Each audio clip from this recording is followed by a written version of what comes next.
Hello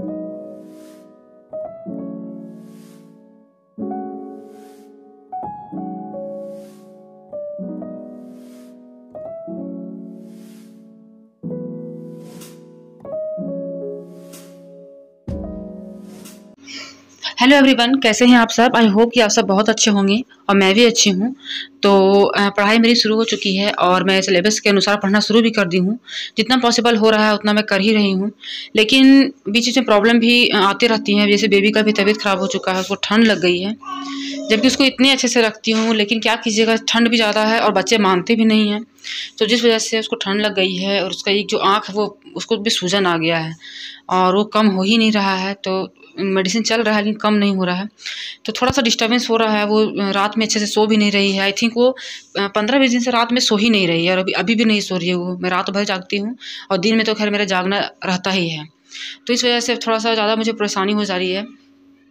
लेकिन क्या कर सकते हैं, सामने एग्ज़ाम भी आ गए हैं इतने सारे, तो अब सब कुछ मैनेज करना ही पड़ेगा।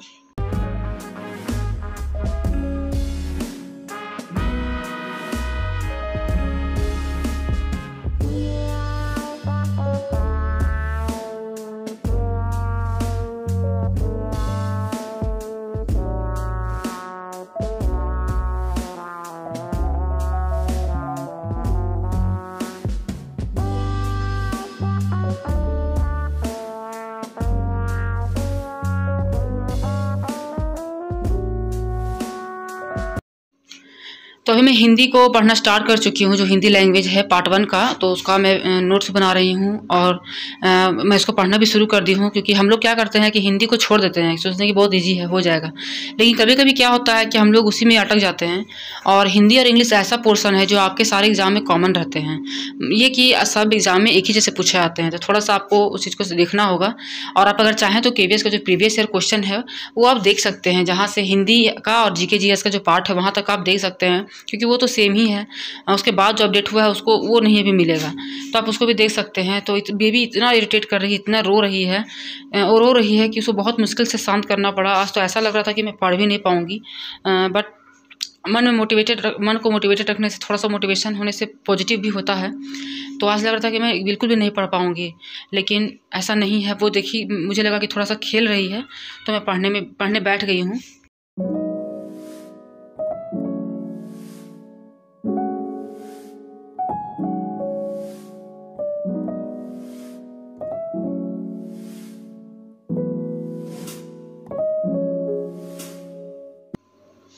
ज़्यादा दिक्कत ये होता है कि बच्चे बहुत परेशान करते हैं, बहुत रोते हैं। ये आई थिंक सबके साथ ये प्रॉब्लम होती है और बच्चे सोते नहीं हैं, ये भी प्रॉब्लम होती है।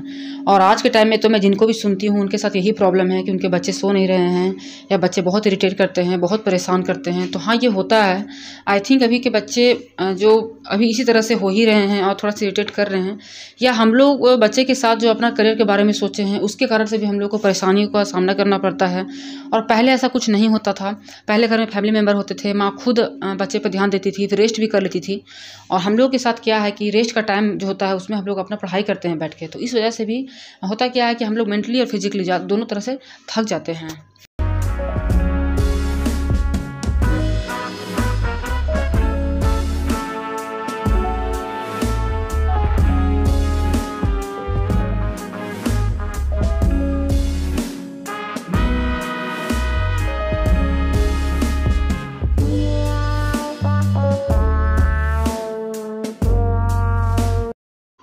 तो सबसे पहले मैं नोट बना लूँगी, जो भी जैसे विलोम शब्द है, पर्यायवाची शब्द है, जो जो इंपॉर्टेंट चीज़ है उसको मैं नोट्स बनाऊँगी। नोट्स वैसे बनाऊँगी कि जो इंपॉर्टेंट क्वेश्चन बार-बार पूछा जाता है, आपका लुसेंट भी दिया हुआ है और आप ऐसे भी सर्च करके बना सकते हैं। और फिर आप बुक से भी पढ़िए और अपने नोट्स से भी पढ़िए, तो बहुत अच्छा रहेगा। कम से कम आपके माइंड में नहीं पर भी तो 50 क्वेश्चन ऐसे होने चाहिए जो आपको याद रहने चाहिए। विलोम शब्द से, पर्यायवाची शब्द से। इतना टफ भी नहीं है, लेकिन यही मुश्किल कभी-कभी हो जाता है। तो इतना टारगेट रखिए कि कम से कम आपका जैसे विलोम शब्द है उसमें आपको 30 क्वेश्चन याद होने चाहिए, किसी में 40 क्वेश्चन। इस तरह से करके आप पढ़ेंगे तो थोड़ा-सा अच्छा रहेगा। आपके अंदर एक कॉन्फिडेंस बिल्ड होगा कि आपकी जो तैयारी है वो सही तरीके से चल रही है।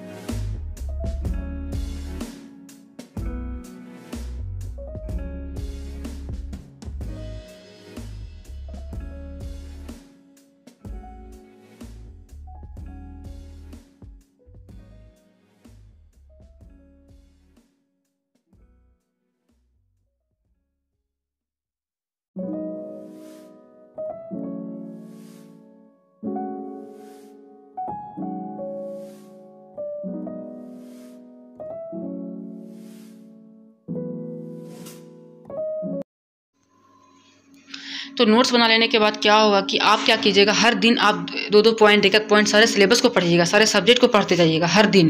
क्योंकि हम लोग के पास क्या है कि सब टाइम लिमिट बहुत कम है एग्ज़ाम का, और हम लोग के पास टाइम भी बहुत कम होता है।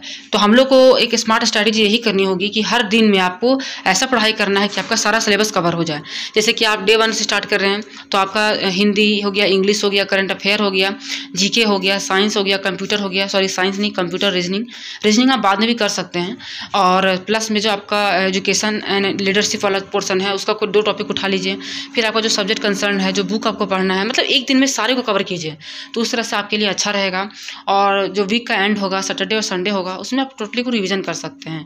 तो इस तरह से करके भी आप पढ़ सकते हैं, ये भी एक अच्छा तरीका है।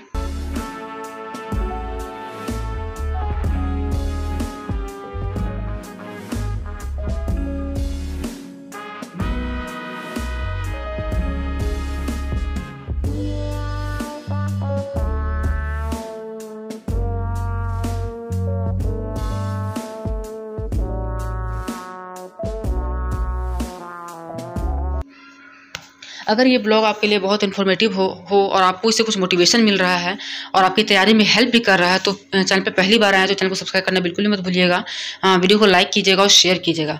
तो बात ऐसा है कि देखिए, जब आप बच्चे के साथ पढ़ाई करते हैं तो आपका जो हर दिन होता है वो चैलेंजिंग होता है।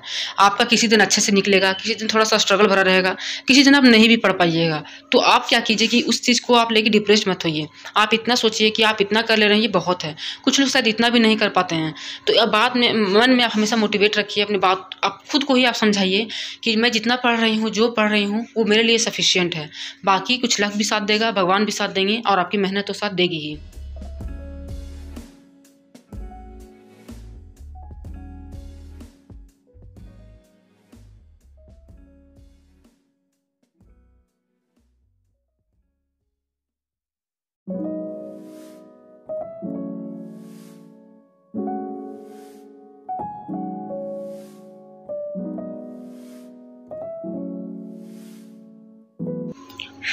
और मेरे साथ ज़्यादा चैलेंजिंग ये भी हो गया कि पढ़ाई भी करना है, और जैसे कि बच्चा का तबीयत ख़राब हो जाता है तो और भी डिस्टर्ब करता है बच्चा, तो थोड़ा सा उसको भी ध्यान देना है। उसके लिए देखती हूँ क्या कर पाती हूँ। उसको सीखना होगा, या मेडिसिन चेंज करना होगा, या दूसरे डॉक्टर को दिखवाना होगा, कुछ तो डिसीजन लेना ही होगा। तो देखती हूँ क्या होता है। 2-3 दिन से तो बहुत ज़्यादा प्रॉब्लम उसको हो रहा है, कम नहीं हो रहा है। जो भी उसका आँख में सूजन है, आप तो कल के ब्लॉग में देखे होंगे, उतने से और बढ़ रहा है। तो उसको दिखवाना बहुत इंपॉर्टेंट है, क्योंकि बच्चा है, बच्चा बोलेगा नहीं कि उसके अंदर क्या प्रॉब्लम हो रही है। हम लोग केवल देख कर ही समझ सकते हैं।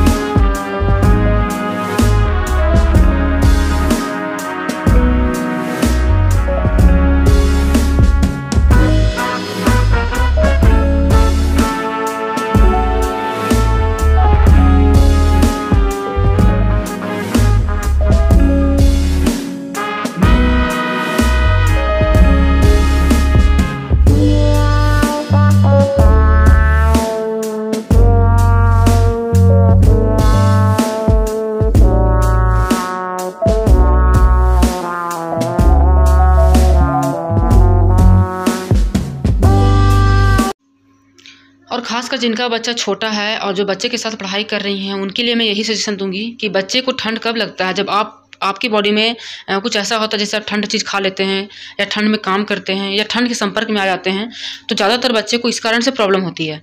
तो हो सकता है अगर बच्चा का कोई ठीक नहीं हो रहा है, तो पहले अपने आप को एनालाइज़ कीजिए कि आप क्या खा रहे हैं, कैसे रह रहे हैं। तो खुद को कवर करके रहिए। तो इस तरह से क्या है कि बच्चा जल्दी रिकवर हो जाता है। तो मैं भी सोच रही हूँ कि देखती हूँ कि हो सकता है कि मुझे जो रोटी खाना पड़े, मैं रोटी खाऊँगी, या जो गरम-गरम चीज़ होता है जैसे कि मेथी दाना खाऊँगी। ये सब कुछ करने से देखती हूँ कि कुछ इससे फ़र्क पड़ता है कि नहीं है।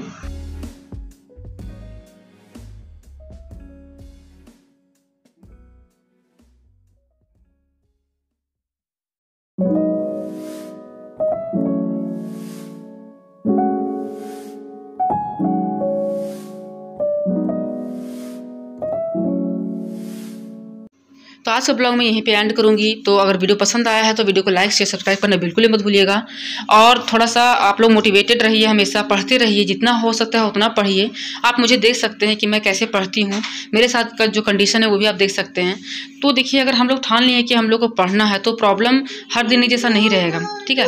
तो जैसे कि कभी बच्चा ठीक है तो कभी बीमार है, यही सोच के आपको चलना है। और अभी जो वेदर चल रहा है उसके अनुसार तो थोड़ा सा प्रॉब्लम रहेगी ही। तो चलिए वीडियो को मैं यहीं पे एंड करती हूँ। बाय।